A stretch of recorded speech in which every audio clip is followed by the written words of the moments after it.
a todo el proceso democrático en Colombia. Este tema es nada más y nada menos que el tema de los mecanismos de participación ciudadana. ¿Cuáles son los mecanismos de participación ciudadana? ¿Y qué son los mecanismos de participación ciudadana? Pues estos son los medios a través de los cuales se materializa el derecho fundamental a la participación democrática y permiten la intervención de los ciudadanos en la conformación, ejercicio y control del poder político. Eh, los mecanismos de participación ciudadana se establecieron en Colombia eh, o se reglamentaron en Colombia con la ley 134 del 94. A través de esta ley, pues se materializó desde la parte legal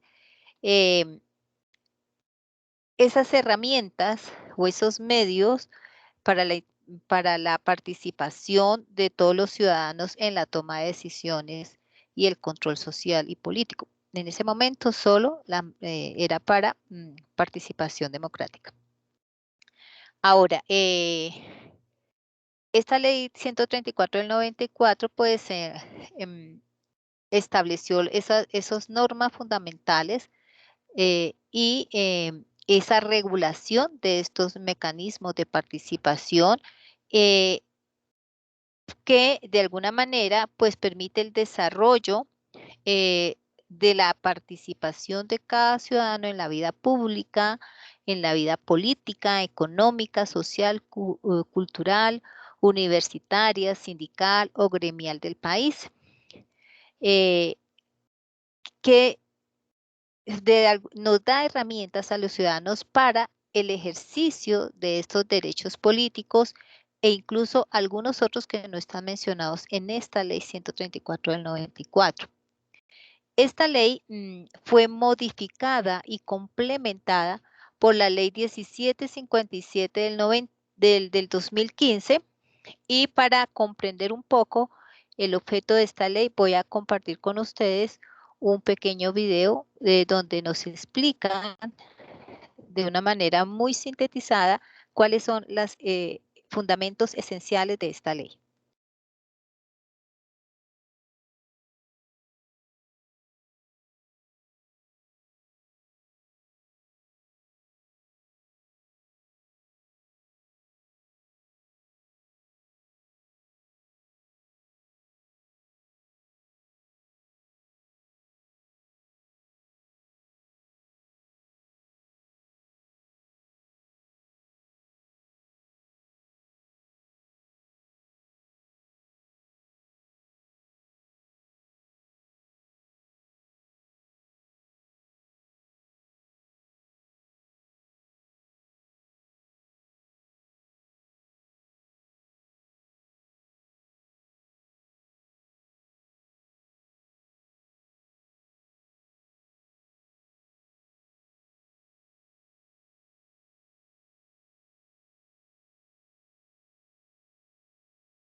Bueno, entonces, como ustedes pueden ver, esta ley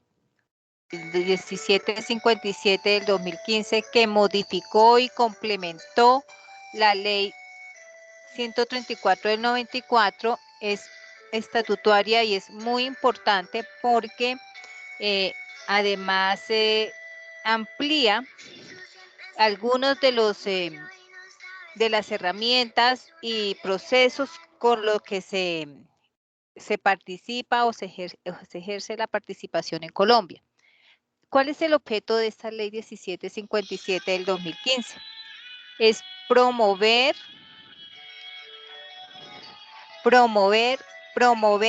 y proteger y garantizar las modalidades del derecho a participar en la vida política, administrativa, económica, social y cultural, y asimismo a controlar el poder político. A su vez, la ley regula la iniciativa popular y normativa ante las corporaciones públicas, el referéndum, la consulta popular, la revocatoria. ¿No contestó?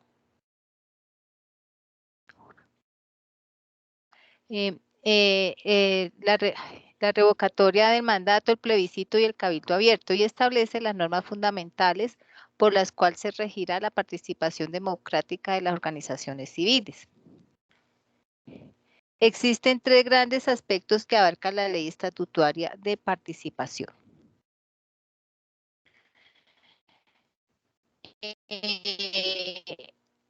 Como lo dijo en el video, están los mecanismos de participación ciudadana en primera y segunda rendición de cuentas y el control social a lo público, y el tercero, y muy novedoso, es la coordinación para la participación ciudadana.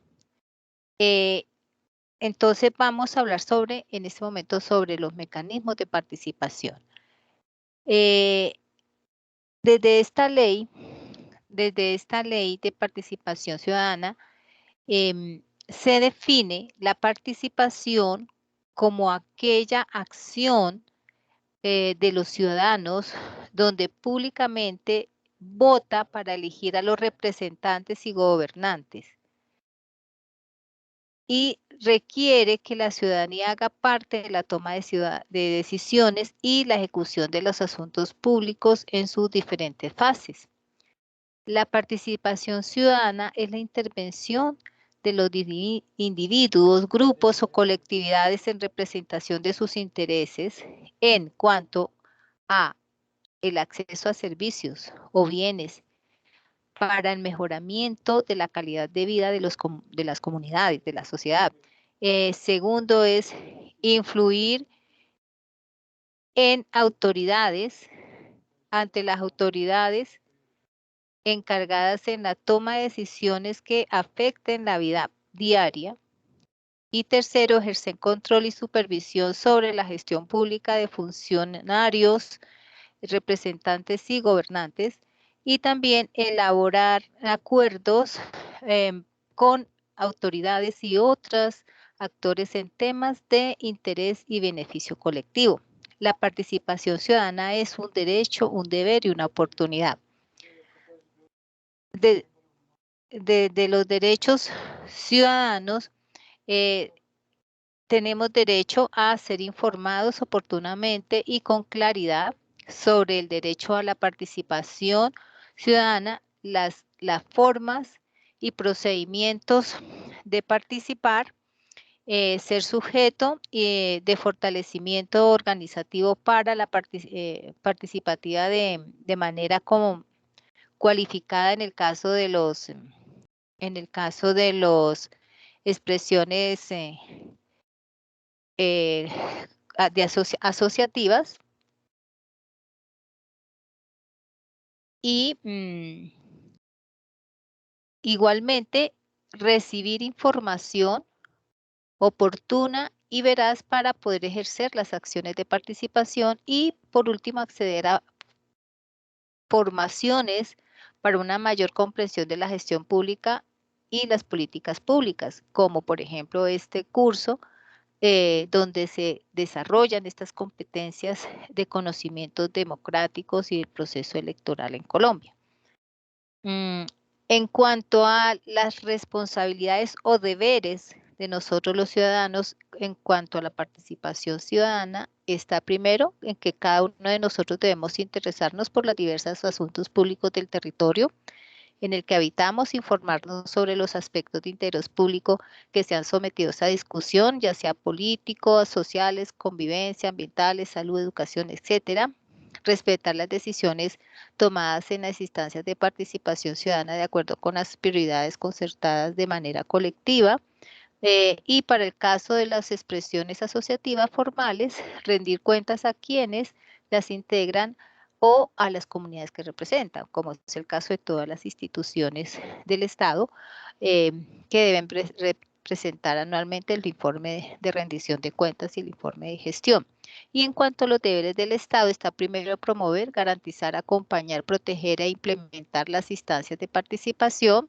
garantizar la participación ciudadana en los diferentes escenarios públicos, proveer información pertinente, oportuna y suficiente para fortalecer a las capacidades de incidencia de la ciudadanía,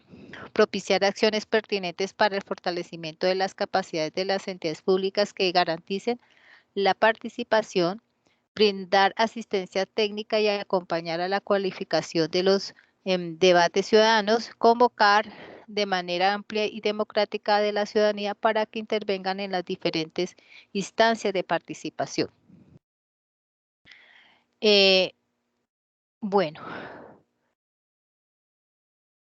la ley 1757 pues nos trae unas novedades importantes, pero primero hay que tener en cuenta que cuando habla de mecanismos o de esas herramientas o instancias para que la ciudadanía ejerza el derecho a intervenir, deliberar, construir, decidir y controlar la gestión pública de manera informada y responsable y organizada, también orienta los diferentes esfuerzos que desde la Constitución del 91 se ha desarrollado para lograr una democracia más incluyente, efectiva e incidente. Y para conseguir estos objetivos, pues la ley, como nos lo decía en el video, ya pues tiene muy estructurado cuáles son esos fundamentos en los que se centra y para esto pues trae unas innovaciones que impactan positivamente en el desarrollo y logro de estos objetivos. Ahora, en cuanto a los mecanismos de participación ciudadana, pues hay unos mecanismos que son de origen popular. Estos hacen referencia a esas modalidades de participación ciudadana directa que se refieren a la conformación, ejercicio y control del poder político a través del voto ciudadano. El voto es muy importante, el voto es invaluable, por eso tenemos que atesorarlo y cuando vamos a votar por un candidato en cualquier proceso electoral debe ser consciente, debe ser de conocimiento de que usted va a votar por una persona la cual ha leído, ha estudiado toda su hoja de vida, ha estudiado todos los procesos o las gestiones que ha realizado en lo público o en lo privado y que realmente beneficie esas propuestas que ese candidato presente, beneficie al bien común de la sociedad. No debemos regalar el voto, no debemos entregarlo por cualquier dádiva. El voto es invaluable. Entonces, dentro de esos mecanismos de origen popular está la iniciativa popular legislativa y normativa ante las corporaciones, el cabildo abierto y la revocatoria del mandato. Ahora, el plebiscito solamente lo puede proponer y desarrollar la autoridad pública en Colombia. Y hay otros que se pueden ser desarrollados o gestionados tanto por autoridad pública o por iniciativa popular, como es el referendo derogatorio o el referendo aprobatorio, la consulta popular nacional, la consulta popular a nivel departamental, distrital y municipal y local. En cuanto a, hay unas reglas comunes para todos los mecanismos de participación ciudadana. Y dentro de esta ley se destacan varios aspectos normativos que comparten los mecanismos de participación ciudadana de origen popular. El primero es la convocatoria composición del promotor o del comité promotor. Luego vienen los requisitos generales para la inscripción de mecanismos de participación ciudadana, también el registro de propuestas sobre mecanismos de participación ciudadana, el formulario de recolección de apoyos o firmas ciudadanas, la cantidad de firmas o apoyos a recolectar, el plazo de recolección de apoyos o de firmas de los ciudadanos y entrega de esos formularios ante la registraduría,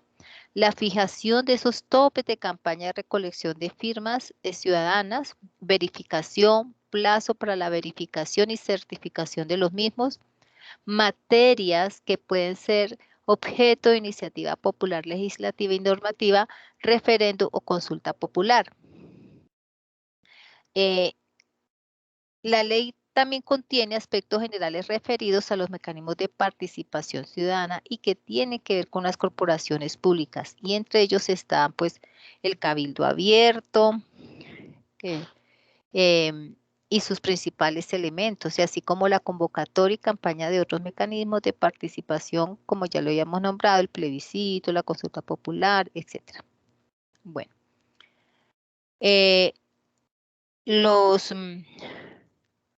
los mecanismos de participación ciudadana pues pueden ser promovidos por cualquier ciudadano,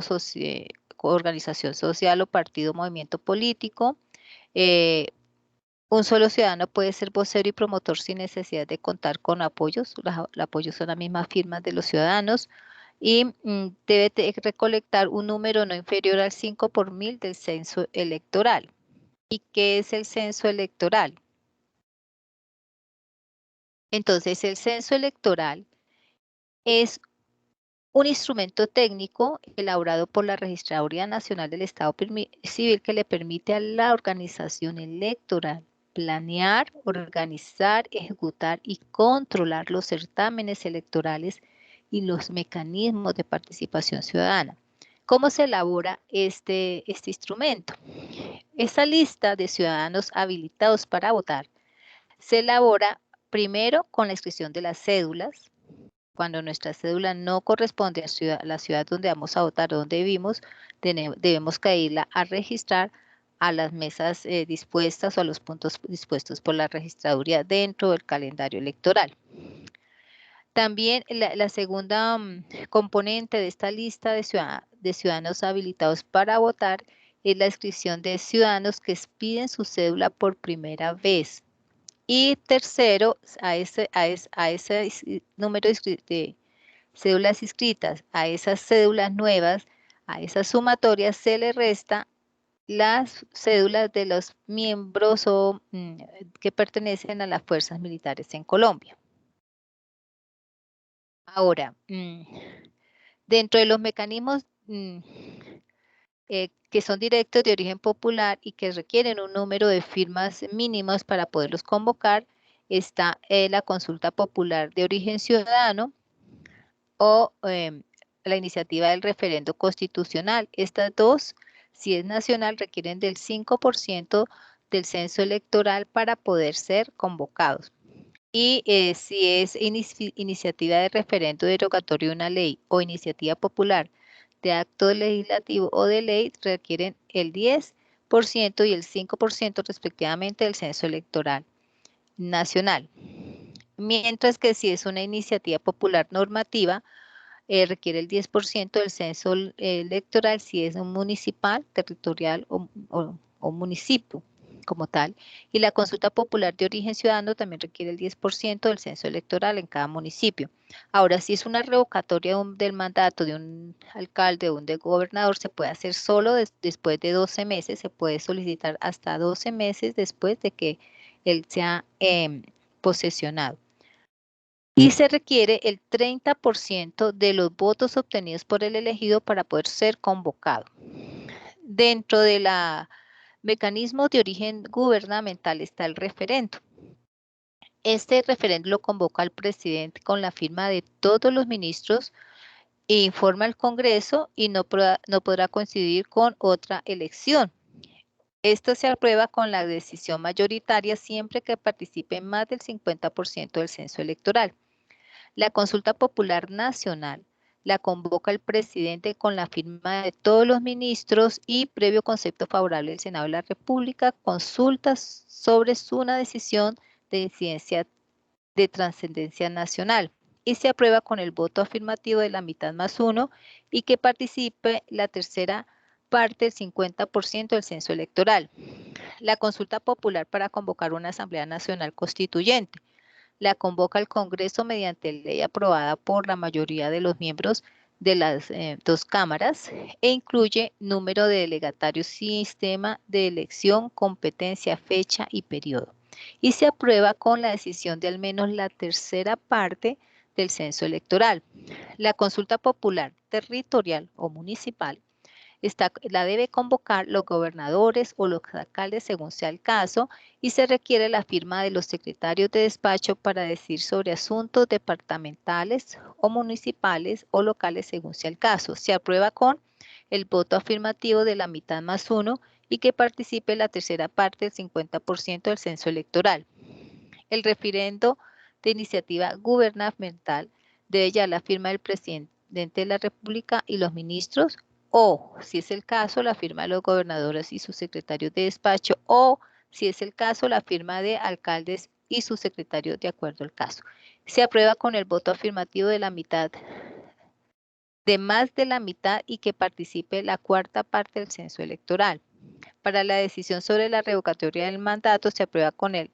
voto afirmativo de la mitad más uno y participen el 40% de la votación total válida registrada por el mandatario que se va a revocar.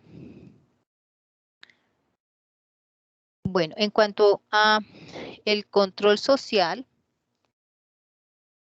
en cuanto a la rendición de cuentas y el control social, que eso es el segundo componente de la ley 17 de 57, pues esta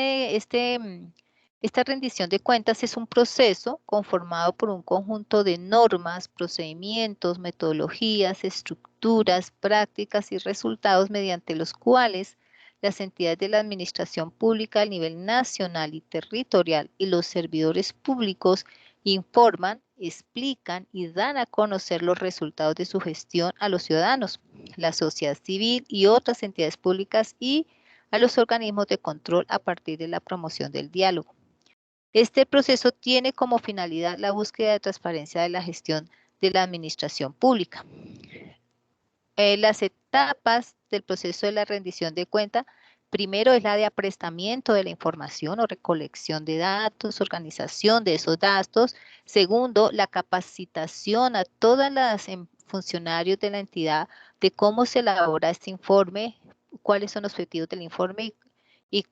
cuál es el proceso para hacer pública esta información. La tercera es publicar la información. El tercero es convocar a toda la ciudadanía y a las instituciones de control a hacer partícipe de este proceso de rendición de cuentas y por último está la etapa de seguimiento a ese proceso y se deben dar unas respuestas escritas y en el término de 15 días a las preguntas de los ciudadanos formulados en el marco del proceso de rendición de cuentas y publicación de la página web o con los medios de difusión oficiales de las entidades.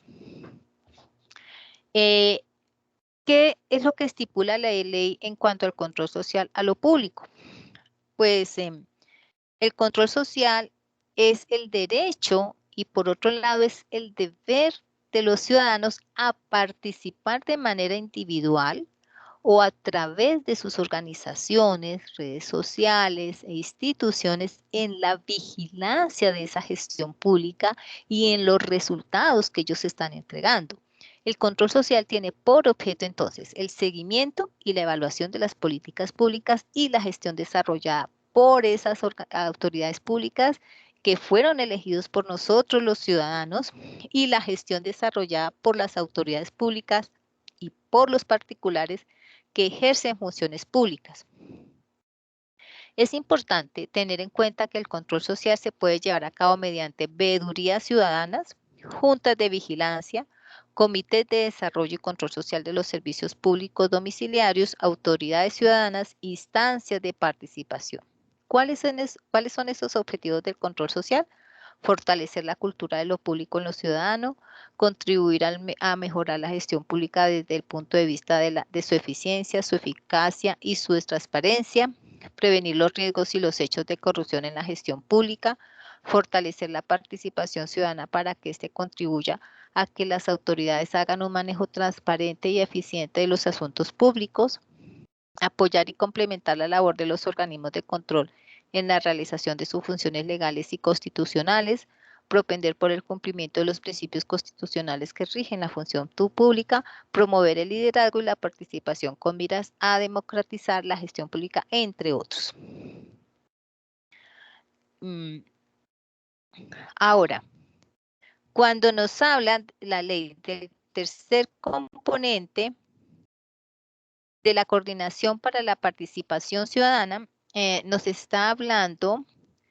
de que esta ley estatutaria permite orientar a la participación ciudadana a través de la creación del Consejo Nacional de Participación.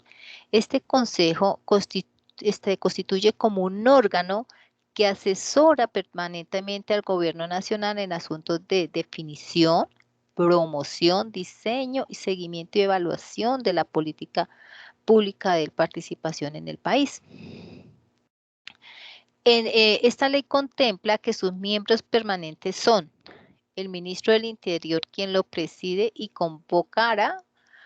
o su delegado, el director del Departamento Nacional de Planeación o su delegado, quien ejercerá como Secretaría Técnica, un gobernador elegido por la Federación de Departamentos, un alcalde elegido por la Federación Colombiana de Municipios, un representante de las asociaciones de víctimas, un representante del Consejo Nacional de Planeación o las asociaciones de consejos territoriales de planeación, un representante de la Confederación Comunal, un representante de la Asociación Colombiana Universidades ASCUN, un representante de la Confederación Colombiana de ONG o de otras federaciones de ONG, un representante de las federaciones o asociaciones de veedurías ciudadanas, un representante de los gremios económicos, un representante de los sindicatos, un representante de las asociaciones campesinas, un representante de los grupos étnicos, un representante de las asociaciones de las organizaciones de mujeres, un representante del Consejo Nacional de Juventud, un representante de los estudiantes universitarios, un representante de las organizaciones de discapacitados, un representante de las juntas administradoras locales. ¿Cuáles son las funciones más importantes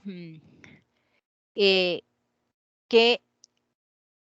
se encuentran o que debe desarrollar este consejo, estos consejos? Asesorar de manera permanente el gobierno nacional, como le dijimos, en el diseño de la política pública en lo pertinente a la participación y su marco jurídico, diseñar la puesta en marcha del Sistema Nacional de Participación Ciudadana, articulando instancias, espacios, sujetos, recursos, instrumentos y acciones de la participación ciudadana tanto en el plano nacional como las entidades territoriales. Esto quiere decir que en cada municipio, que en cada gobernación debe crearse una área, una oficina, una unidad de participación ciudadana que convoque, que sea el eje articulador de esos comités territoriales o departamentales de participación y que ejecute esas políticas de este Consejo Nacional de Participación Ciudadana. También debe evaluar de manera permanente la oferta participativa del Estado para sugerir modificaciones, escisiones o funciones de las instancias existentes, asesorar al gobierno nacional en la definición de estrategias que motiven a la ciudadanía para presentar iniciativas para el mejoramiento de la participación ciudadana, proponer incentivos con el fin de propiciar la inversión del sector privado, sugerir a las entidades y organismos de la administración central y descentralizada la inclusión de la participación ciudadana en los planes, programas y proyectos. Y para esto, pues, se el gobierno y esta ley ha dispuesto unos presupuestos participativos donde los gobiernos municipales o departamentales podrán definir con participación ciudadana la orientación que se dará a un porcentaje de los ingresos municipales de libre destinación. Este proceso de presupuesto participativo es un mecanismo de asignación equitativa, eficiente y eficaz, transparente de los recursos públicos que fortalecen las relaciones del Estado con la ciudadanía, porque son para propiciar e incentivar estos procesos participativos en cada municipio. Entonces, las entidades deben definir esos rubros del presupuesto únicamente en relación con los recursos de libre destinación que serán objeto de ejercicio de presupuesto participativo. A través de estos se definen a través de espacios de diálogo y de acuerdos participativos. Estos acuerdos son documentos que se contienen los compromisos en torno a la orientación del presupuesto, o sea, qué actividades va a hacer de cada alcalde, cada gobernador en materia de participación ciudadana para ejecutar ese presupuesto participativo en el plan local de desarrollo. Entonces, este gasto de participación, pues, es lo que pretendo el financiar estas actividades y proyectos para la promoción, protección y garantía del ejercicio de derechos de participación y que propenderán por la puesta en marcha y la operación de mecanismos efectivos de participación para que las personas y las organizaciones civiles puedan incidir en la elaboración, ejecución, seguimiento a las decisiones relacionadas con el manejo de los asuntos públicos que los afecten o sean de su interés. Entonces, aquí dice, en la imagen que ustedes tienen en pantalla, está la gráfica de cómo se financia la participación ciudadana desde la ley 1757, que garantiza estos recursos. Entonces, lo primero es que se crea un fondo para la participación ciudadana y el fortalecimiento de la democracia, con recursos asignados por el presupuesto nacional. También se financia con los recursos de los entes territoriales, donaciones de dinero y en especie legalmente aceptadas. También se financia con recursos de cooperación internacional que impulsan la intervención de la ciudadanía en la gestión pública con aportes de cooperación internacional. También se financia con recursos del sector privado orientados a la participación ciudadana, con créditos nacionales o internacionales, y también se financia con recursos de entidades públicas del orden nacional con demás bienes, derechos y recursos adjudicados de acuerdo con la ley. ¿En qué deben invertirse en estos recursos asociados a la promoción de la participación ciudadana? En el fortalecimiento de las capacidades organizacionales de las expresiones asociativas de la sociedad civil que buscan materializar las distintas manifestaciones de la participación ciudadana. Bueno, entonces, como cada municipio debe tener esa unidad de esa área o esa oficina de participación ciudadana y debe tener unos recursos financieros para poder ejecutar esas acciones, esos programas, esos proyectos que se plantearon realizar en un periodo de gobierno o en cada periodo de gobierno determinado. Cada municipio, cada departamento debe ejecutar lo primero es esa promoción, debe promocionar esa participación ciudadana. Y en todos los distritos y municipios de categoría especial, de primera o segunda, habrá un sistema de participación ciudadana integrada por los espacios municipales o distritales de deliberación y concertación. Y adicionalmente, la promoción del derecho a la participación ciudadana en las unidades territoriales, departamentos, distritos o municipios dependerá de las secretarías que se designen para tal fin. Entonces, para promover esta participación ciudadana, las secretarías designadas tendrán las siguientes funciones: formular las políticas locales de participación en armonía con la política nacional y con el concurso de las distintas instancias institucionales y no institucionales de deliberación existentes y con las entidades que conformen el Estado o nivel local. Hacer seguimiento al cumplimiento de las políticas locales de participación. Garantizar el adecuado estudio e integración de las recomendaciones hechas por actores de la sociedad civil o la administración territorial en desarrollo de sus actividades o cofinanciar los esfuerzos de participación ciudadana. Fomentar la cultura democrática y el conocimiento y apropiación de los mecanismos de participación ciudadana y comunitaria en las instituciones educativas, en todos los niveles de educación. Y diseñar y gestionar estrategias e instrumentos que concreten en las realidades locales y las políticas nacionales en materia de participación y organización de la ciudadanía. Diseñar y promover la estrategia que garantice la información suficiente para una efectiva participación ciudadana. También está la función de ejecutar, controlar y coordinar y evaluar planes, programas y proyectos para la promoción de la participación ciudadana y el interés asociativo y la organización comunitaria en el departamento o municipio. También se debe fomentar procesos asociativos en las organizaciones sociales y comunitarias, liderar, orientar y coordinar los procesos de participación de los grupos poblacionales desde la perspectiva etaria, étnica, generacional y de equidad de género, desarrollar la rendición de cuentas a la ciudadanía y promover ejercicios de control social como procesos permanentes que promueven lenguajes comprensibles, la interlocución y evaluación de la gestión pública de acuerdo con los intereses ciudadanos, y también debe estimular los ejercicios de presupuestación participativa a través de toma de decisiones de carácter deliberativo sobre la destinación de recursos de inversión pública. Ahora, ¿qué son estos acuerdos participativos? Pues ya lo había nombrado anteriormente,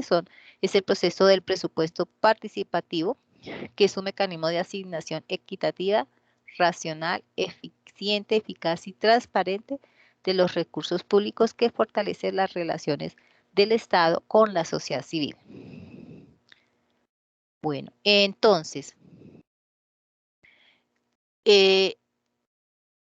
esta ley, pues lo que hace es que fortalece esos instrumentos, esas instancias de participación, además le asigna recursos y crea el sistema y obliga a que cada municipio tenga esa comité, esa área de participación para cumplir con esas políticas y esos objetivos y gaste eficientemente esos recursos del Estado. Vamos a ver si hay alguien por aquí que quiera hacer alguna pregunta o que quiera complementar el tema.